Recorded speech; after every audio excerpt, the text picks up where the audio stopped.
എനിക്കിതിനെപ്പറ്റി കൂടുതലൊരു ഞാനൊരു കോർപ്പറേറ്റ് ഇതിലുള്ള വർക്ക് ചെയ്യുന്ന ഒരാളാണ്. പക്ഷേ ഇതുപോലെ ഇതൊരു എക്സാക്റ്റ് ആയിട്ട് പറയാൻ പറ്റത്തില്ല എന്നുള്ളത് പല സമയത്തും നമുക്കിത് മനസ്സിലാക്കിയിട്ടുള്ള ഒരു കാര്യം തന്നെ, ഒരു ഫാക്റ്റ് തന്നെയാണ്. പക്ഷേ ഇപ്പോഴത്തെ ഒരു കറണ്ട് സെനറിയോ വെച്ച് നോക്കുമ്പോഴത്തേക്കും ഒരു ഇങ്ങനെ ഒരു പൊളിറ്റിക്കൽ ഇൻക്ലിനേഷൻ ഒന്നും ഇല്ലാത്ത എന്നെപ്പോലുള്ള ഒരു ഒരു ഒരു എക്സിക്യൂട്ടീവ് ലെവലിൽ വർക്ക് ചെയ്യുന്നവർക്ക് പോലും മനസ്സിലാക്കാൻ കഴിഞ്ഞിരിക്കുന്നത് ഒരു ആൻറ്റി ഇൻക്യുംബൻ്റ് ഒരു തരംഗം വല്ലാതെ ഉണ്ട് എന്നുള്ളത് മനസ്സിലാക്കാൻ പറ്റുന്നതോടൊപ്പം ഇത് ഇവിടുത്തെ ഇപ്പോൾ ബി ജെ പിയുടെ ഒരു ഇതെന്ന് വെച്ച് കഴിഞ്ഞാൽ ഒന്നിനോ ഒരു നാലിനോ ഇടയിൽ കിട്ടാൻ പാകം എന്നാകുന്നെന്നും മനസ്സിലാക്കുന്നുണ്ട്. അതൊന്നും എത്രത്തോളം എഫക്റ്റീവ് ആകുന്നു എന്നുള്ളതിനെപ്പറ്റി അറിയാൻ പറ്റത്തില്ല. പക്ഷേ എന്നാലും ഇതൊരു ടഫ് സിറ്റുവേഷൻ ആണ് എന്നുള്ളതിന് യാതൊരു സംശയവുമില്ല. കാരണം എന്നാന്ന് വെച്ച് കഴിഞ്ഞാൽ ഇപ്പോഴത്തെ സിറ്റുവേഷൻ വെച്ച് നോക്കുമ്പോഴത്തേക്കും എൽ ഡി എഫിനാണെന്നുണ്ടെന്നുണ്ടെങ്കിലും ഒരു ഈസി വാക്ക് ഓവർ ആകാൻ പോകുന്നൊന്നുമില്ല.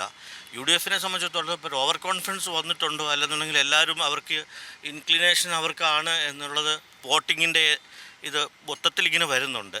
പക്ഷേ അതും ഒരു ശരിയാകാൻ പോകുന്നൊന്നുമില്ല എന്നുള്ളതാണ് എൻ്റെ ഒരു എഫക്റ്റീവായിട്ടുള്ള ഒരു വിലയിരുത്തൽ.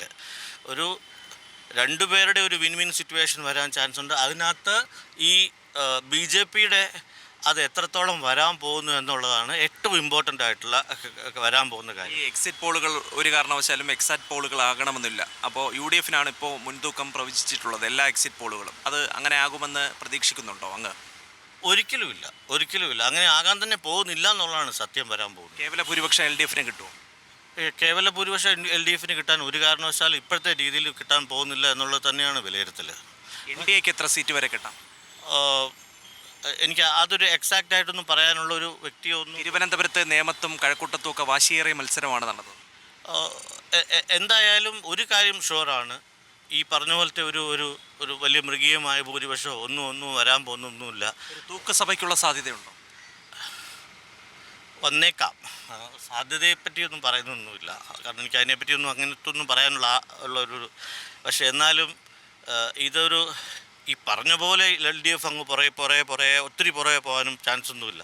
ഒരു 4, 5, 6 ഒക്കെ ഒരു വ്യത്യാസത്തിൽ വരാൻ ചാൻസ് കാണുന്നുണ്ട്.